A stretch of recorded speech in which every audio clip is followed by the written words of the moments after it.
Eu oro. Amém. Amém. Os irmãos podem se assentar. Amém, irmãos. Como é bom nesta manhã podermos também ouvir a pregação, a exposição da palavra de Deus. E eu peço a você que abra a palavra do Senhor no segundo livro da Bíblia, o livro de Êxodo, capítulo 35, os versículos 1 a 19. Nós temos feito uma série em todo o livro de Êxodo. Tem sido maravilhoso, semana após semana, nós aprendermos os detalhes da construção do tabernáculo e a liderança de Moisés sobre a vida do povo de Israel. E definitivamente, se a essa altura, você que está acompanhando a série, você ainda não percebeu o quanto o livro de Êxodo e todo o Pentateuco e todo o Antigo Testamento são de fato sobre o Evangelho de Cristo. Eu espero que, se você ainda não percebeu com clareza até hoje, que mais uma vez nessa manhã você tenha a oportunidade de ver Cristo Jesus em cada linha das Escrituras, em cada vírgula, o amor de Deus por nós em cada detalhe. E nessa manhã, ouça com atenção a leitura de Êxodo 35, os versículos 1 a 19, que nos dizem assim: Tendo Moisés convocado toda a congregação dos filhos de Israel, disse-lhes: São estas as palavras que o Senhor ordenou que se cumprissem. Trabalhareis 6 dias, mas o 7º dia vos será santo, o sábado do repouso solene ao Senhor. Quem nele trabalhar, morrerá. Não acendereis fogo em nenhuma das vossas moradas no dia do sábado. Disse mais Moisés a toda a congregação dos filhos de Israel: Esta é a palavra que o Senhor ordenou, dizendo: Tomai do que tendes uma oferta para o Senhor. Cada um de coração disposto, voluntariamente atrará por oferta ao Senhor ouro, prata, bronze, estofo azul, púrpura, carmesim, linho fino, pelos de cabra, peles de carneiro, tintas de vermelho, peles finas, madeira de acácia, azeite para a iluminação, especiarias para o óleo da unção e para o incenso aromático, pedras de ônix e pedras de engaste para a estola sacerdotal e para o peitoral. Venham todos os homens hábeis entre vós e façam tudo o que o Senhor ordenou: o tabernáculo com a sua tenda e a sua coberta, os seus ganchos, as suas tábuas, as suas vergas, as suas colunas e as suas bases, a arca e os seus varais, o propiciatório e o véu do reposteiro, a mesa e os seus varais e todos os seus utensílios, e os pães da proposição, o candelabro da iluminação e os seus utensílios, e as suas lâmpadas e o azeite para a iluminação, o altar do incenso e os seus varais, e o óleo da unção e o incenso aromático, e o reposteiro da porta à entrada do tabernáculo, o altar do holocausto e a sua grelha de bronze, os seus varais e todos os seus utensílios, a bacia e o seu suporte, as cortinas do átrio e as suas colunas e as suas bases, e o reposteiro da porta do átrio, as estacas do tabernáculo e as estacas do átrio e as suas cordas, as vestes do ministério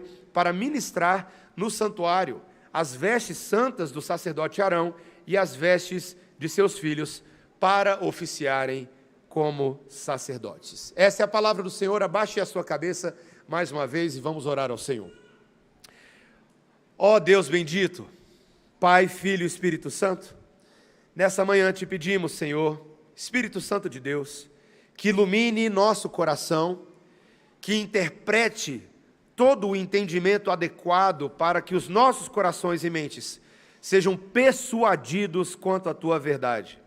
Fala com poder em nosso meio, fala com profundidade, Senhor, confronta nossos pecados e ao mesmo tempo restaura-nos pela fé em Cristo Jesus, pela Tua palavra, em nome de Jesus.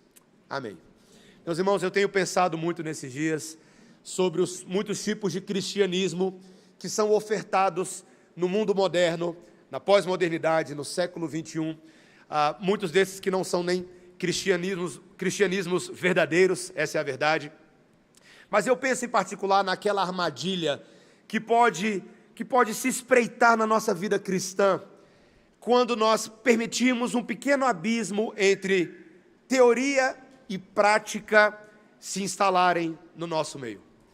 Esse medo que a gente deveria ter, saudável, de não sermos cristãos teóricos, e sim cristãos verdadeiros e práticos. Esse pastor que vos fala teve a oportunidade de ser jogador de basquete por alguns anos da minha vida. Eu amava jogar basquete, meus irmãos, e cheguei a ponto de jogar pela seleção de Brasília de basquete na posição de armador. Foi muito legal. Eu não era muito alto para o basquete, não, mas dava para o gasto. Uma das principais diferenças que eu senti quando eu jogava o basquete escolar ou clubes para quando eu fui jogar na seleção de Brasília é que o nível de exigência do técnico aumenta.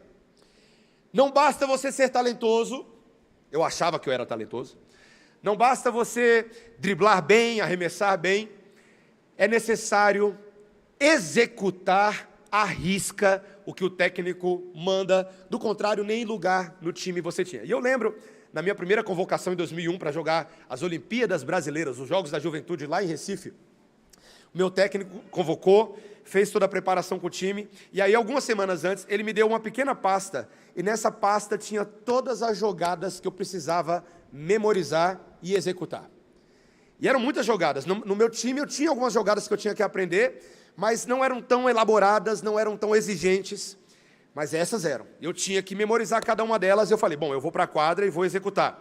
Mas eu lembro que, na semana da viagem, ele me chamou para uma conversa e me pediu para fazer uma prova oral com ele, de cabeça, para saber se eu conhecia todas as jogadas e se eu estava apto a executá-las. Então ele me pediu todas as jogadas, e depois nós fomos para a quadra, com a bola na mão, eu e ele pediu para eu reproduzir todas as jogadas com ele. E eu não estava assim tão afiado, mas deu para ser reserva. Eu não fui titular naquela equipe, porque eu não conhecia tão bem as jogadas quanto o outro armador, que eu julgava menos talentoso do que eu.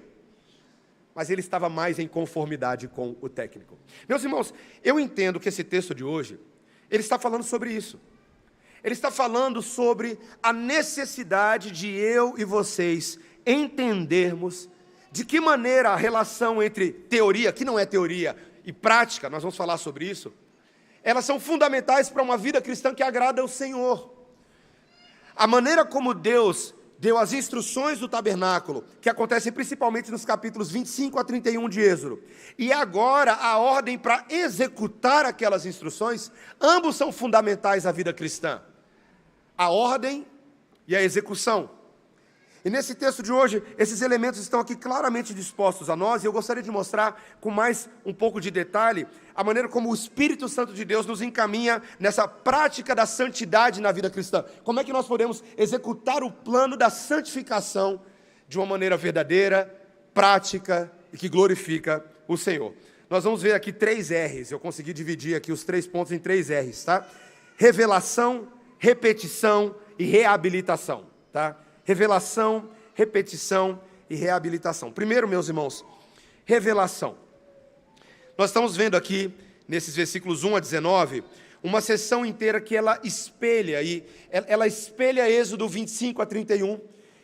Muitos comentaristas e estudiosos do texto de Êxodo se questionam o porquê o livro de Êxodo tem 2 grandes blocos de repetição, os capítulos 25 a 31 e o capítulo 35 a 39. E, meus irmãos, existe muita especulação, o próprio texto de Êxodo não deixa muito claro o porquê a repetição acontece. Mas eu e você, como bons intérpretes da Bíblia, precisamos simplesmente aceitar que ela acontece. Veja bem, ela acontece. Se Deus quis, de propósito, pelo seu Espírito Santo, inspirar Moisés, a tal ponto de falar, Moisés, tudo que eu falei antes você vai repetir agora, é porque definitivamente isso é importante. E nós precisamos reconhecer que quando Deus revela algo e repete esse algo que está sendo revelado, é porque essas coisas que Deus está revelando são prioridades para Deus e, portanto, devem ser prioridades para a gente. Por exemplo, nos versículos 1 a 3, ele abre dizendo que Deus está reafirmando o compromisso com o sábado. Você viu aí no versículo 1 a 3, tendo Moisés convocado toda a congregação dos filhos de Israel, diz-lhes, são essas as palavras que o Senhor ordenou que se cumprissem. Trabalhareis 6 dias, mas o 7º dia vos será santo. O sábado do repouso solene ao Senhor. Quem nele trabalhar, morrerá. Não acendereis fogo em nenhuma das vossas moradas no dia do sábado. Meus irmãos, é tão curioso isso, porque esse povo está prestes a começar a trabalhar. Chegou a hora de executar o plano do tabernáculo que Deus havia dado, a planta que foi dada a Moisés. Mas antes de começar a trabalhar, Deus diz, calma lá, lembrem-se do dia que vocês não vão trabalhar. Do dia que eu, Deus, estou trabalhando e vocês estão me adorando. O sábado do Senhor. Que Moisés já havia dito lá em Êxodo capítulo 20, versículos 7 a 10, que esse sábado era um reflexo da maneira como Deus criou o mundo. Deus trabalhou em 6 dias e no 7º dia da criação, Ele contemplou a obra das suas mãos, Ele adorou a si mesmo, Ele disse, bom trabalho.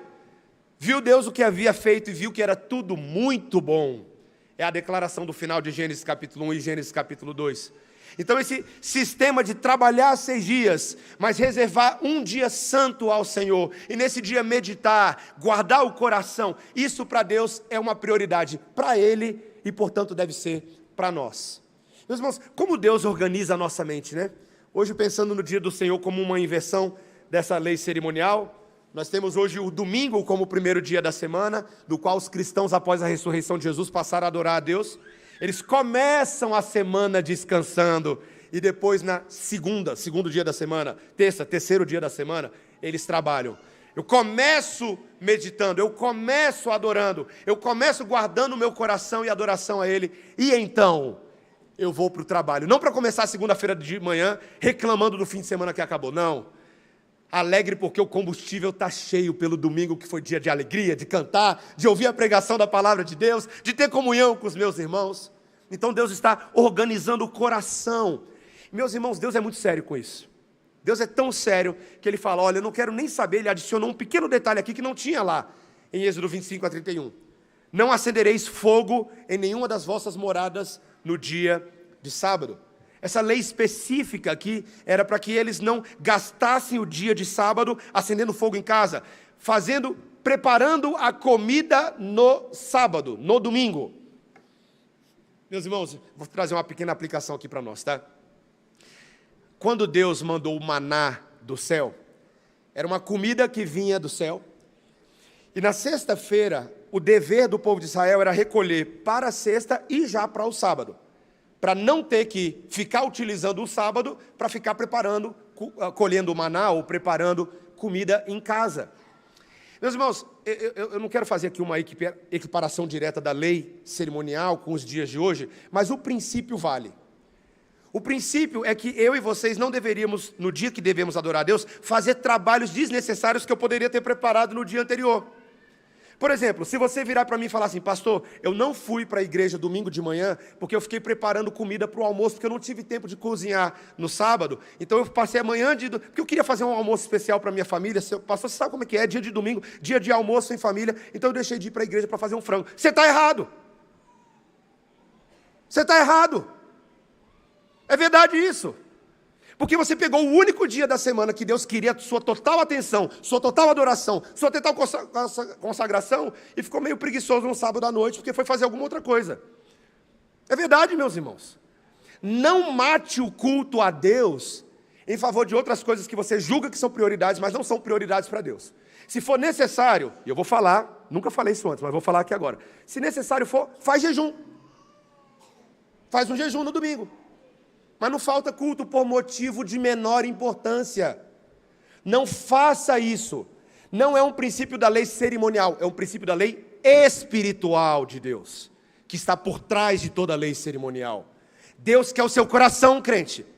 Ele quer tanto o seu coração, que a segunda ordem do texto, a partir do capítulo 4, do versículo 4, era de que eles trouxessem ofertas voluntárias a Deus. Tudo que devia ser trazido para construir o tabernáculo.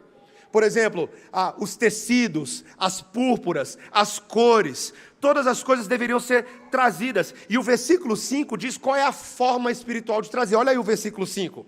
Ele diz, tomai do que tendes uma oferta para o Senhor. Cada um de coração disposto, voluntariamente, atrará por oferta ao Senhor ouro, prata e bronze. Eu gosto desse versículo aqui, porque eu acho ele um versículo... Quando eu leio ele me parece ambíguo, mas ele não é. Porque por um lado, Deus está falando, eu quero que vocês tragam porque eu estou mandando. Mas por outro lado ele está dizendo, mas tem que ser de coração. Interessante isso, né? Eu estou mandando vocês fazerem, mas o coração vem direitinho, viu? Não é apenas porque eu estou mandando, mas com o coração desejoso, coração disposto. Meus irmãos, que maravilha que a vida cristã é assim, né? Ela é uma vida cristã de ordens e mandamentos bíblicos, mas é mandamentos para corações desejosos, para corações que entendem por que a gente está sendo mandado, porque quem está mandando é o nosso dono, é o nosso Senhor, é o Criador, e Ele quer do melhor daquilo que trazemos. Veja que todos esses itens que estavam em posse deles, eram itens preciosos, que eles haviam herdados na saída lá do Egito, lembra? Quando eles pegaram os despojos do Egito, joias, tecidos, coisas que os egípcios colocavam na mão deles, falavam, vai embora, povo de Israel, por causa de vocês foram 10 pragas na nossa cabeça, pega tudo e vai embora. E Deus fala, pegue desses itens maravilhosos e consagrem a mim, porque a casa do Senhor, a presença de Yahvé, vai ser caracterizada pelo melhor do que vocês têm. Ofertem de coração, ofertem de verdade. Não é uma consagração somente dos nossos itens, a gente poderia aqui facilmente, já fizemos em outros sermões, trazer uma aplicação aqui para os nossos dízimos e ofertas, que devem ser dados de coração, ainda que a Bíblia fala dessa obrigação espiritual para com o reino de Deus, mas devem ser dados de coração, generosamente. Mas veja que é uma consagração de pessoas. Olha o versículo 10, ele diz, venham todos os homens hábeis entre vós, e façam tudo o que o Senhor ordenou. Ele não quer só os objetos, ele quer os trabalhadores, os homens hábeis. Venham os homens hábeis, e por meio desses homens hábeis, nós vamos construir o tabernáculo, o átrio, o santo dos santos, o lugar santo, o pátio externo, os altares, a mesa da proposição, o candelabro, as bases do reposteiro, as cortinas, as costuras todas. Vocês, homens hábeis, artesães, aqui é literalmente o hebraico, seria melhor traduzido como artesães.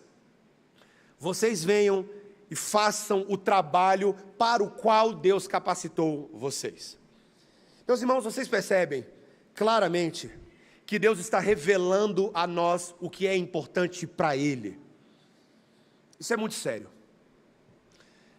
Tiago, meio-irmão de Jesus, quando escreveu o texto de Tiago, ele estava preocupado que aquela igreja entendesse que a vida cristã deveria ser um reflexo da palavra de Deus. A gente leu esse texto, na verdade, hoje pela manhã, em Tiago, capítulo 1, versículo 16. Tiago estava falando ali, não vos enganeis, meus amados irmãos, toda boa dádiva e todo dom perfeito são lá do alto, descendo do Pai das luzes, em quem não pode existir variação ou sombra de mudança.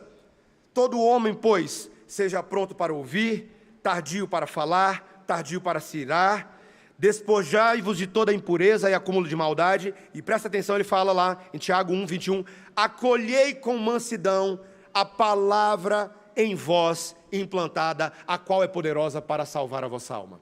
Acolhei com mansidão a palavra. Essa palavra está sendo implantada. A palavra, o grego aqui é literalmente esse, é uma implantação. Deus está engraftando na gente essa palavra, fazendo a raiz dela brotar de dentro para fora. Como é precioso, meus irmãos. Eu tenho lido esses dias um livro do pastor Joel Bick, que ele escreveu com o Randall Patterson, chamado Meet the Puritans. Conheça os puritanos. Meus irmãos, que livro maravilhoso. Valeria a pena você ler esse livro, sabe? Ele basicamente faz um compilado de biografias da vida dos puritanos. Ele conta um pouco sobre Richard Sibbes, ele fala sobre William Perkins, ele fala sobre vários homens que a gente já ouviu o nome aqui e ali. E as histórias deles são diferentes, cada um deles tem uma trajetória, cada um deles teve uma família, cada um deles teve um conjunto de lutas. Alguns deles ficaram muito doentes. Interessante, quando a gente lê essas histórias, a gente percebe que as biografias de alguns, eram alguns que faziam ministério estando muito doentes, enfermos. Naquela época, a expectativa de vida era muito baixa, e por muitas doenças, ou por algumas poucas, às vezes, os filhos deles logo morriam. Histórias de pastores que perderam suas ninhadas muito cedo. Homens que foram perseguidos por causa da sua fé. Muitos deles que literalmente perderam tudo por causa de Jesus. Perderam a reputação, amigos, recursos que tinham. Foram perseguidos pela coroa católica em muitos momentos. Cada história deles tem uma nuance, cada história deles tem uma diferença. Mas existe duas coisas que eu percebo em todas as histórias que eu li até agora naquele livro. Uma de que o poder do Espírito Santo foi com cada um deles para sustentá-los e guardá-los.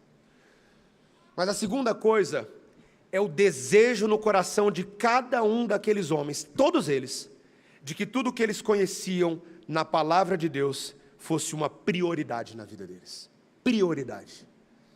Os puritanos, a gente poderia chamar os puritanos de, não de puritanos, mas de prioritanos. Porque eles amavam a lei de Deus com toda a força. Eles sabiam que todos os tesouros desse mundo empalideciam e não tinham comparação com a riqueza, a glória e a majestade da revelação de Deus. E meu irmão, deixa eu falar uma coisa para você. Eu e você jamais cumpriremos a palavra de Deus do jeito que ela precisa ser cumprida, se antes ela não for um deleite no nosso coração. Se ela não for um prazer, uma alegria, algo que não tem base de comparação com as ofertas desse mundo. Nós temos que acolher essa palavra em nós implantada. Por quê? Porque ela é poderosa como revelação de Deus para salvar a nossa alma e santificar o nosso coração. Esse é o primeiro ponto. Revelação. Mas você vai perceber, meu irmão, minha irmã também, que agora, depois da revelação, fica claro o porquê da repetição. É uma repetição para execução. Segundo lugar, a importância da gente executar esse plano que já foi entregue. Você vai perceber, meu irmão, minha irmã, que ainda que seja uma repetição, e é bastante, em grande medida, os momentos na história de Israel são diferentes. Houve um momento na história de Israel em que Deus convocou o povo na base do Monte Sinai e falou: venham até aqui, porque o meu mediador Moisés vai descer, e ele vai levar nas mãos as tábuas da lei, e todas as implicações da lei de Deus, para que vocês tomem conhecimento dessas coisas. Vocês precisam saber o que Deus espera, porque a fé, ela começa pelo conhecer. É impossível uma pessoa dizer que ela tem fé se ela não conhecer aquilo que ela deve crer. Então a primeira coisa que Deus quer é que nós conheçamos. Hoje pela manhã, por exemplo, você está vindo aqui no culto a Deus para ouvir, para conhecer, para tomar conhecimento da vontade de Deus para a sua vida. Mas você vai perceber que agora, meus irmãos, o momento não é mais de ficar com os braços cruzados ouvindo. O momento é de literalmente fazer. E você vai perceber que todas as palavras que aparecem nesse texto são imperativos de execução. Veja no versículo 1, quando ele diz: tendo Moisés convocado toda a congregação dos filhos de Israel, disse-lhes: são estas as palavras que o Senhor ordenou que se, o quê? Cumprissem. Cumprissem. É para fazer. Quando a gente vai no versículo 4, novamente, disse mais Moisés a toda a congregação dos filhos de Israel: esta é a palavra que o Senhor ordenou, dizendo. Aqui no caso o hebraico ordenou é uma palavra que já tem duplo significado. É dar a ordem fazendo. Ordenou é dar a ordem fazendo. É semelhante ao que a gente encontra lá na grande comissão em Mateus capítulo 28, versículos 18 a 20, que gera uma discussão legal entre os missiólogos, né? Toda autoridade me foi dada nos céus e na terra, portanto, ide por todo mundo. Por que a gente traduz como ide? Porque a gente não tem um verbo no português que consegue expressar adequadamente o aoristo grego ali, que é muito legal. É um tipo de conjugação verbal que parece que só tem quase no grego. É um imperativo com gerúndio. É um ide indo. Ide indo. Então a ordem de Deus aqui é um ouvir fazendo. Ouvir fazendo. Versículo 10, do mesmo jeito: venham todos os homens hábeis entre vós e, qual é a palavra? Façam tudo o que o Senhor ordenou.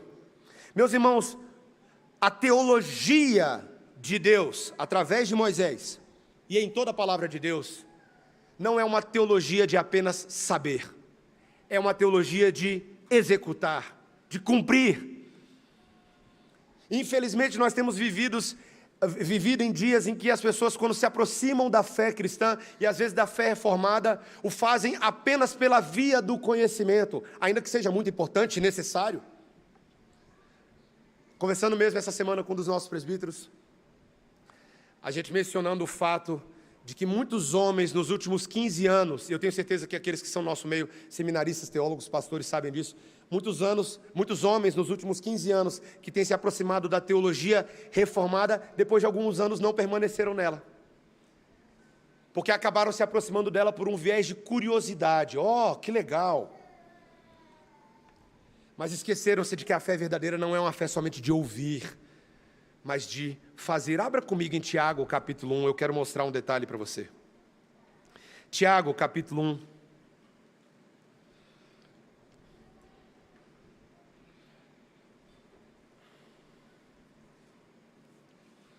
Você vai perceber que Tiago usa esse princípio do evangelho não teórico para falar do que se espera da vida de um crente. Versículo 22, Tiago 1, 22. Tornai-vos, vamos ler juntos a uma só voz, creio que podemos fazer tudo isso, vamos lá? Tornai-vos, pois, praticantes da palavra, e não somente ouvintes, enganando-vos a vós mesmos. Meus irmãos, a última frase, ela é essencial para se entender a expectativa de Deus. Por que você tem que praticar a palavra e não somente ouvi-la? Porque se você não fizer isso, você vai estar enganando-se a você mesmo. Veja que não tem neutralidade. Essa é a única maneira de viver a fé. É conhecer o que Deus diz e construir o tabernáculo. Fazer, botar a mão na massa. Tiago vai mostrar que esse era um problema daquela igreja. Uma igreja que supostamente conhecia a lei. A gente precisa lembrar que o livro de Tiago é um livro extremamente judaico, parece que ele está escrevendo ainda para uma geração de crentes ali, bem da primeira geração pós-ressurreição de Jesus, tá? Provavelmente o livro de Tiago é um dos livros mais antigos do Novo Testamento, um dos primeiros livros que foi escrito. Você percebe pela linguagem que Tiago, ao longo de toda a sua carta, está lidando provavelmente com uma sinagoga judaica que foi convertida ao cristianismo. Então ele sabe que esses judeus conhecem a lei, ele sabe que esses judeus conhecem a Torá. Esse não era o problema deles. O problema deles é o que ele diz no versículo 26. Se alguém supõe ser religioso, olha aí, deixando de refrear a língua, antes enganando o próprio coração, a sua religião é vã. Olha o que ele está falando. Quando uma pessoa apenas ouve e nada faz, ele já tinha dito que essa pessoa é semelhante a alguém que se olha no espelho e no minuto seguinte já se esquece da própria aparência. Ele está falando aqui que, literalmente, qualquer um que se considera ser religioso, isso vai valer para a gente, vai doer geral, então presta atenção, tá? Qualquer um que se considera ser religioso e fala demais, está se enganando. Se nós que conhecemos a lei, sobre o que a lei diz sobre o domínio da língua, e ele vai passar um tempão falando sobre isso em Tiago 3, versículos 1 a 11. Se você sabe o que a lei diz sobre a importância, mandamento 3, não tomar o nome do Senhor teu Deus em vão. Mandamento 9, não dizer falso testemunho contra o seu próximo. Se você sabe que a lei diz isso, mas você não domina a sua língua, esse tipo de religião é conversa fiada. Conversa fiada. Não tem valor para a piedade. Para Deus não tem valor. Religião de verdade que agrada ao Pai é cumprir a lei em amor. No capítulo 2, não precisa ler, mas Tiago vai entrar em uma grande discussão sobre o fato de que essa igreja tinha pessoas que enfrentavam pobreza, dificuldades financeiras, condições sociais precárias. E a lei de Israel tinha uma série de versículos sobre a importância de você amparar os necessitados no meio da aliança de Deus. Mas o que estava acontecendo nessa igreja? Essas pessoas de outras classes sociais, ou o que quer que você queira dizer, estavam sendo desprezadas, maltratadas, alijadas da comunhão. E Tiago vai dizer para eles que se nós não cuidarmos atentamente para essas pessoas, nós estamos entrando no esquema de corrupção do mundo. Nós não estamos cumprindo a lei de Deus. Ontem tivemos a oportunidade, o grupo do SME, Serviço de Missões e Evangelização, uma parte desse grupo foi fazer o trabalho evangelístico na Estrutural, a evangelização com as crianças lá. Tinha alguns anos que eu não ia na Estrutural aqui em Brasília. A Estrutural, meus irmãos, fica literalmente a 10 minutos daqui. Se você pegar o carro, pegar aqui o CIA trecho 3, subir aqui pela lateral, passar por dentro da cidade do automóvel, pegar a via, você chega em 12 minutos na Estrutural. Bem pertinho de nós, mas uma realidade com tantas diferenças. Você de longe consegue ver o aterro que foi feito, o aterro sanitário. Hoje está crescendo vegetação em cima daquele aterro. E aí, obviamente, você chega lá e você vai lidar com as diferenças. Elas são patentes, você não precisa fazer muita força. Elas são claras. E não é só na vestimenta, é em tudo um pouco. São nos valores culturais que estão ali presentes, é na linguagem, é na maneira como as pessoas andam na rua e falam umas com as outras. Mas ali ontem, meus irmãos, eu tive a oportunidade de ver os nossos meninos, eu chamo eles de meninos, apesar de eu não me sentir tão mais velho do que eles. Ver os meninos cumprindo a lei de Deus ali. Amando porque Deus manda amar. Fazendo e pregando porque esse é o certo a fazer, independente de quem recebe a palavra, porque Deus não faz acepção de pessoas. Deus não faz. Como é importante, meus irmãos, nós não ficarmos na teoria. Tiago vai usar 2 exemplos no capítulo 2, quando ele menciona Abraão e Raabe. Ele diz, veja, Abraão foi convocado por Deus para trazer o seu filho Isaque e apresentá-lo no topo do monte Moriá como sacrifício a Deus.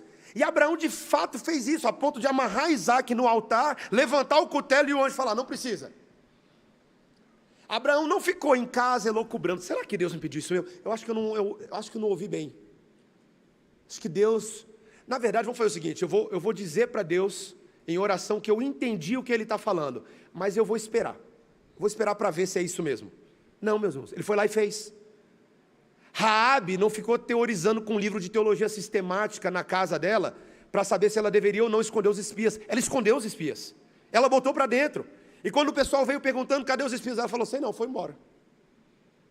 E a Bíblia, em vez de repreendê-la por talvez uma suposta mentira ou blefe que ela usou, a Bíblia diz, ela agiu com fé. A fé dela foi fé de palavra e fé de obras. Então a Bíblia manda eu e você sermos como Raabe, como Abraão, praticantes da palavra e não somente ouvintes, igreja. Eu digo isso com tranquilidade porque eu sei, meus irmãos, que alguns de vocês já estão nessa caminhada como crentes há muitos anos. Já conhecem a palavra, até podem se gabar de dizer, pastor, eu já sei tudo isso. Eu não quero saber se você sabe, nem Deus quer saber se você sabe. O diabo sabe e ele treme. Qual é a diferença do demônio para a sua vida, meu irmão, minha irmã? É que o demônio jamais vai ser obediente à palavra que ele conhece.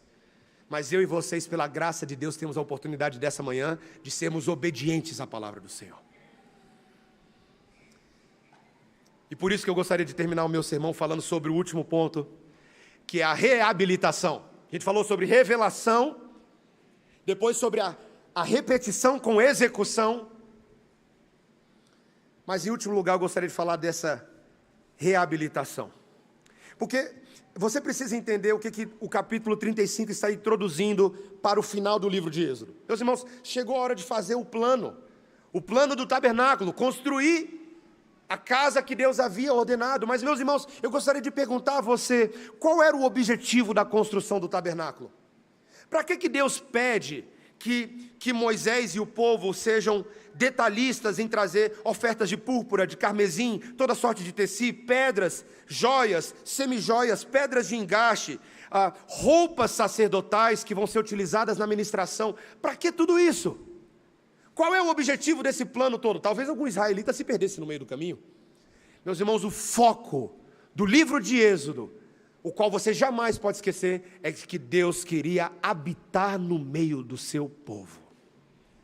O grande ponto do livro de Êxodo não é nós nos perdermos com as partes, mas lembrarmos do plano total. Toda a casa de Deus está sendo construída para que Deus habitasse no meio do povo. Por isso que as exigências eram específicas. Meus irmãos, se você fica assustado com as celebridades que vêm fazer show em Brasília, e fala assim, olha, quando eu for fazer show em Brasília, eu preciso que no meu quarto de hotel 6 estrelas tenha lá 150 toalhas brancas. E você fica escandalizado, né? Que seres humanos sejam capazes de tanta ostentação e luxo. Sabe um que você nunca ficaria escandalizado? Com Deus. porque ele tem direito a 150 toalhas brancas ou a 1.500 toalhas brancas. Se Deus mandar púrpura, é púrpura, não pode ser outra cor. Se Deus mandar vermelho, tem que ser vermelho. Deus é santo. E ele não habitaria naquele tabernáculo até que todas as suas mínimas exigências fossem cumpridas à risca. Deus está acima de tudo. Deus está acima de todos. Essa é a exigência. Agora, olha pela ótica do construtor, do artesão, olhando aquele plano e falando assim: rapaz, esse vai dar trabalho. Olha o tanto de exigência que Deus colocou aqui e não pode falhar. Não pode dar um migué com Deus. Não pode comprar material de segunda. Deus é santo e Ele sabe. Ele sabe o material e Ele sabe o nosso coração. Meus irmãos, eu por muito menos eu olharia aquele plano. Eu sou pastor da igreja aqui, presidente do conselho. Às vezes por muito menos eu olho aqui a Constituição da Igreja Presbiteriana no Brasil e vejo como eu deveria estar conduzindo o conselho da Igreja Presbiteriana Redenção e eu falo: vixe, rapaz, isso aqui é complexo. Olha o que a palavra de Deus exige de mim como pastor. Olha o que a palavra de Deus exige de você, crente, como santo. Eu te pergunto, crente, você seria capaz de executar o plano para Deus morar no tabernáculo? Eu te garanto que não. Eu te garanto que o problema de Israel ao longo de todo o Antigo Testamento foi olhar para 613 leis de Deus e falar: a gente não dá conta. Se a única forma de Deus habitar nessa casa é se a gente construir a casa, não vai dar. E ficou muito claro que não seria aquele tabernáculo. Ficou muito claro que não seria ainda o templo que Salomão construiu. Ficou muito claro que não seria também nem o segundo templo depois do exílio babilônico. Nenhum desses templos feitos por mãos humanas e por obras da nossa própria justiça seriam capazes de forçar Deus a morar na nossa vida. Deus, eu quero que o Senhor more na minha vida. Eu quero que o Senhor, eu estou aqui hoje, eu vim nesse culto e o pastor fez o apelo, então agora eu te ordeno, Senhor, vem morar na minha vida. Você acha, meus irmãos, que esse joguete arminiano força Deus? Você acha que existe qualquer coisa em nós que constrangeria Deus descer do alto monte da sua glória até a gente para morar no nosso meio? Não. E é por isso que Deus aprove para si, meus irmãos, um outro artesão, uma outra presença. Eu lembro a primeira vez que eu ouvi isso, ainda na aula do pastor Miles Van Pelt, em 2011. A gente tinha uma aula de teologia bíblica. Ele fez uma aula sobre o outro artesão.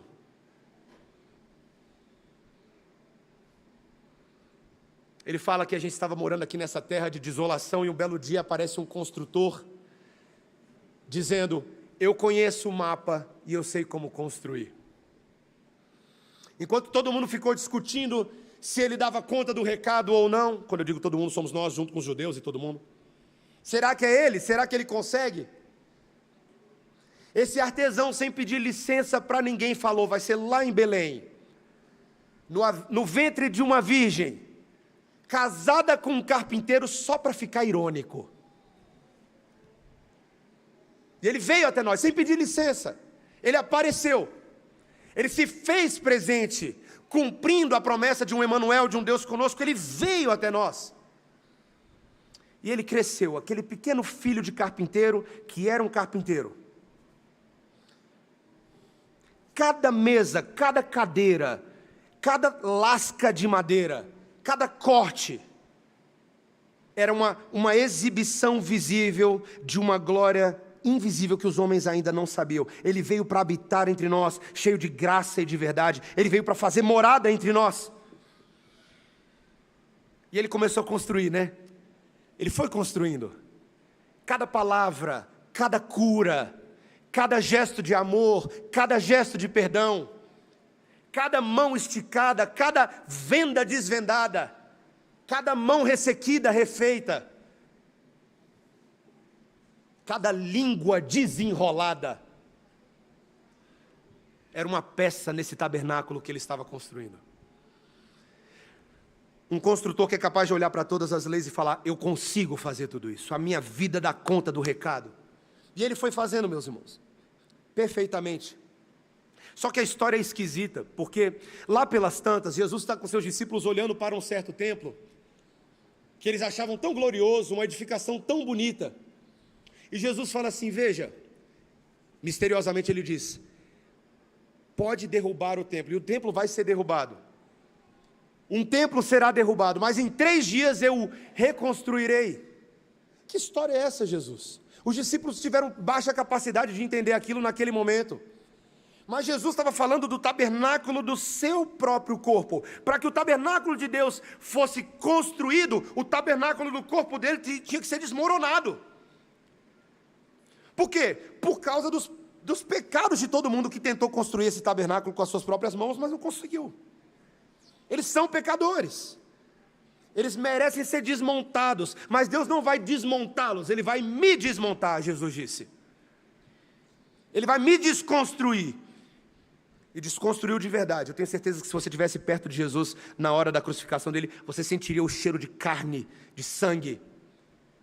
A gente, por muito pouco, com um pequeno corte, a gente já sente cheiro de sangue. Imagina mãos trespassadas, testa marcada, costas dilaceradas, 39 chibatadas mais uma, como símbolo de maldição. O construtor foi destruído.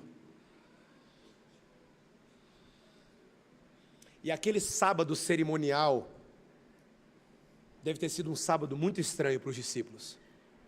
Porque eles sabiam que Deus havia ordenado um sábado antes de trabalhar. Só que naquele sábado em questão, eles estavam saudosos, chorosos, temerosos, entristecidos. O nosso construtor se foi. Mas como eu amo Lucas 24, como eu amo aquela manhã na qual as mulheres tão graciosamente vão levar as especiarias. E chegando lá, aquela pedra pesadíssima está rolada.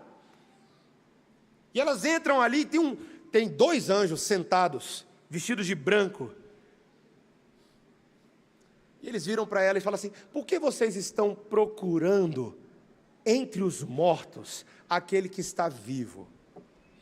A declaração do anjo é: por que vocês estão procurando um tabernáculo destruído, quando na verdade ele está mais vivo do que nunca, mais construído do que nunca, com pernas ambulantes? Ele saiu daqui, ele não está entre nós, vai procurar ele. Mas novamente não são elas que o encontram, é ele que vai ao encontro delas, ele que se faz presente. Quando Jesus aparece naquela sala trancada, presta atenção, igreja, quando ele entra naquela sala trancada, com todo mundo morrendo de medo, e ele se coloca no meio deles e ele diz: paz, paz seja convosco. Ele está dizendo: está aqui, ó o tabernáculo vivo no meio de vocês, tudo se cumpriu, tudo lá atrás que vocês achavam que vocês podiam fazer, eu fiz, eu estou, e agora não há mais o que temer, paz seja convosco, paz seja convosco. Vocês não precisam mais ficar sob o medo da tentativa de vocês de construírem esse tabernáculo, eu fiz.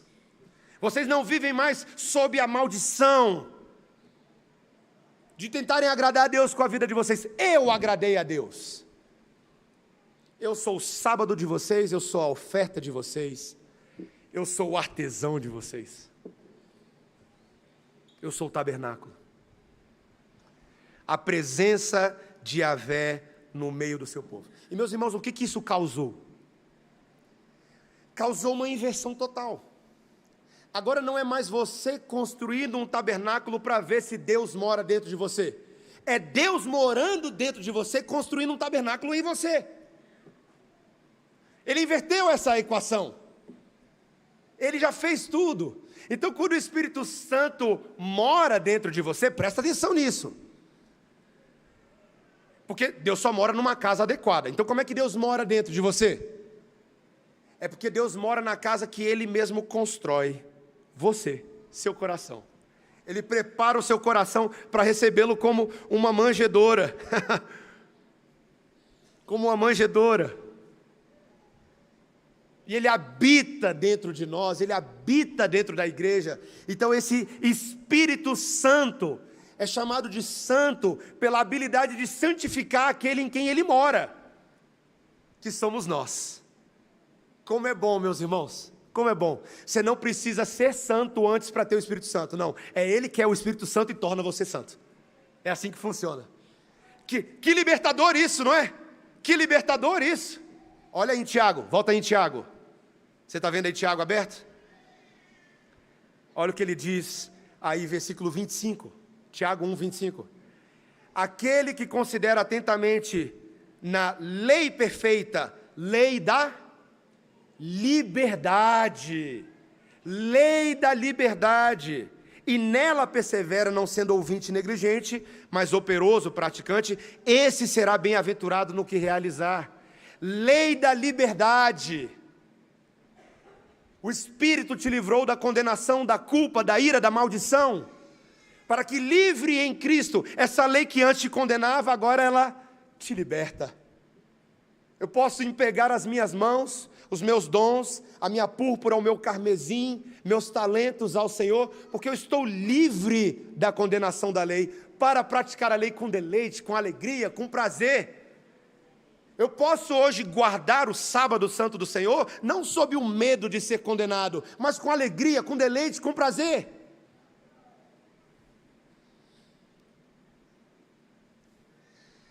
E até que você e eu possamos entender isso, nós não teremos entendido o Evangelho, porque esse é o Evangelho. Lá está, bem nesse meinho está o Evangelho. O Evangelho que te liberta de todas essas coisas e dá para você um coração que pratica a palavra de Deus como Jesus pratica. Posso provar para você? Posso provar? No Novo Testamento, olha o versículo 27 aí. Olha aí o que está escrito. A religião pura e sem mácula para com o nosso Deus e Pai é esta: visitar os órfãos e as viúvas nas suas tribulações, e a si mesmo guardar-se incontaminado do mundo. Guardar-se incontaminado do mundo, santificação, santidade. Ser santo como Ele é santo. E enquanto a gente está se guardando incontaminado, praticar a lei. Meu irmão, minha irmã, vamos terminar o sermão sem teoria? Sem teoria nenhuma. Dever de casa, valendo ponto na prova de amanhã para você. Você tem um dever agora, você tem alguns segundos para pensar em alguém nesse momento, uma pessoa que ou desapareceu da igreja, ou alguém que você tem conhecimento nesse momento, agora, de que está enfermo ou desamparado. Pode ser uma enfermidade da alma, uma tristeza inconsolável, uma depressão, ansiedade. Você pode pensar talvez agora, faz um exercício aí mental. Lembre de uma viúva. Uma viúva. Alguém que perdeu o marido. Ou um viúvo, alguém que perdeu a esposa. Você pode lembrar talvez aí de um órfão. Alguém que mora em Brasília, mas não tem seus pais. O que o evangelho da não teoria acabou de mandar você fazer? A religião pura e sem mácula é pensar neles? Não! Não é pensar neles, é o quê? Visitar eles! Visitar eles! Quer ser crente nessa manhã? Saia daqui hoje à tarde e visite alguém, ou amanhã, ou depois de amanhã. Pense em alguém que vai passar o Natal sozinho essa semana. Convide essa pessoa para a sua casa essa semana. Fala, fulano, eu sei que você é do Rio de Janeiro, você é do Maranhão, você não tem pai nem mãe, você não tem nenhum parente em Brasília. O que você vai fazer dia 24 à noite? Ah, não tem nenhum plano não. Tem agora, você vai comer arroz com passas comigo. Ou sem passas, que é melhor.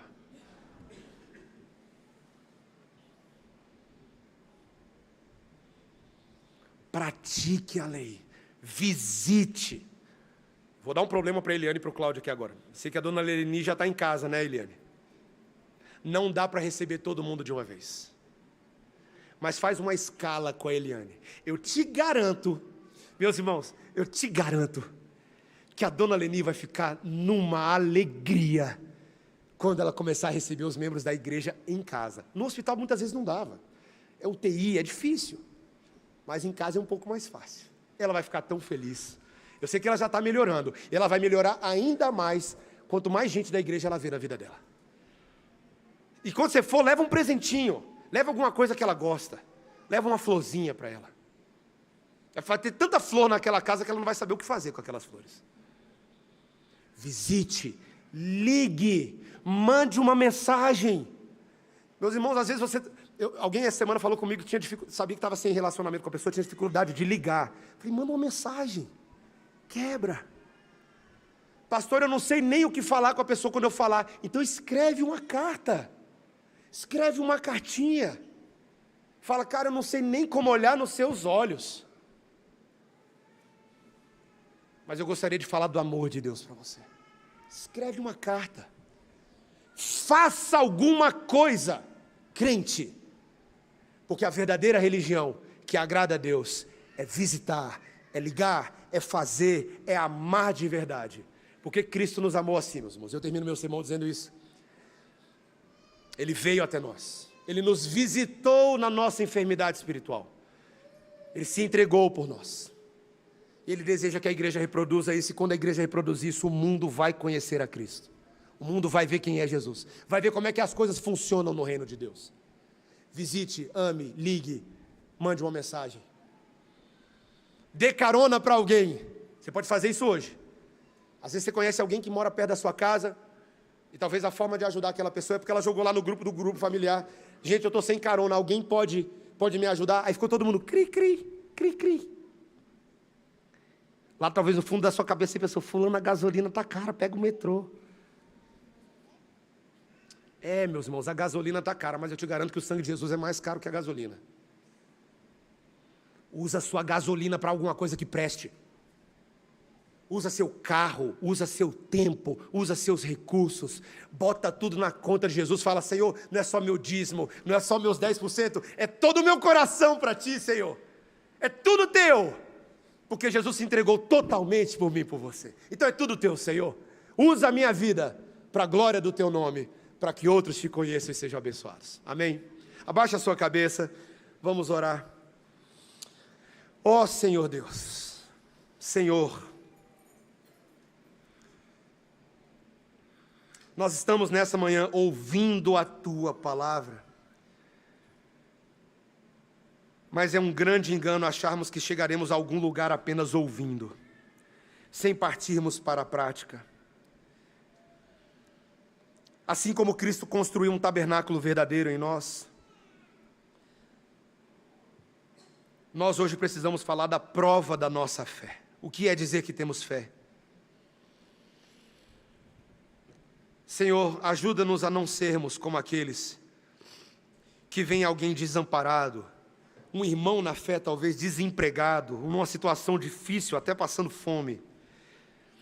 Impede-nos, Senhor, de vermos as lutas uns dos outros e dizermos, meu amigo, Deus o ajude, seja abençoado, e irmos embora, sem oferecer nada. Aonde isso nos levaria, Senhor? Falar de Deus sem atitude coerente não tem o mínimo sentido. Senhor, ajuda-nos a crer, saber e amar a palavra de Deus, para praticarmos os teus mandamentos. Ajuda-nos a termos um coração como o coração de Jesus. E constrói em nós a maturidade desse tabernáculo interior, como santuários de Deus, habitados pelo Espírito Santo de Deus, para que nesse santuário que seja, cada um de nós, a adoração, o serviço, sejam agradáveis na tua presença, rocha minha, redentor meu. Que as palavras dos nossos lábios e o meditar do nosso coração sejam assim a todo instante, Senhor. Muito obrigado pela tua palavra, e porque ela é poderosa nessa manhã para ser implantada e transformar a nossa inércia em ação, e o nosso coração passivo num coração semelhante a daquele bom samaritano que cumpriu a obra do Senhor. Faz isso em nós, Senhor, nessa manhã, em nome de Jesus. Amém. Vamos ficar de pé, igreja, vamos cantar ao nosso Deus uma música